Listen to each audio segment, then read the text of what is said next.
កន្លែងធ្វើការតែងតែផ្ដល់អាទិភាពខ្ពស់និងស្ងប់ស្ងាត់តើអ្នកដឹងទេថាទ្វារប្រភេទណាដែលពេញនិយមបើមិនអញ្ចឹងទេតោះស្វែងយល់ជាមួយ Segundo ថាហេតុអ្វីបានជាទ្វារឈើ Head តែងតែជាជម្រើសកំពូលសម្រាប់ការសាងសង់ការិយាល័យ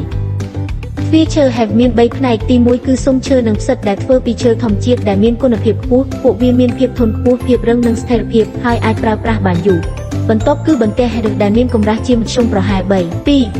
5មុំខ្សែទ្វារមួយចំនួនត្រូវបានសង្កត់ដោយមាន2ស្រទាប់រហូតដល់6មីលីម៉ែត្រក្រាស់សម្ភារៈឈើ Head ត្រូវបាននាំចូលគុណភាពខ្ពស់មានសមត្ថភាពទប់បានល្អនិងធន់នឹងកម្ដៅជាពិសេសអ្នកអាចបង្កើនប្រសិទ្ធភាពស្ងប់ស្ងាត់នៅក្នុងកន្លែងធ្វើការរបស់អ្នកនៅខាងក្នុងរចនាសម្ព័ន្ធរបស់ Dell មានចន្លោះប្រហោងជាច្រើនបង្កើតចម្ងាយបំបែកសំឡេងរំខានពីខាងក្រៅ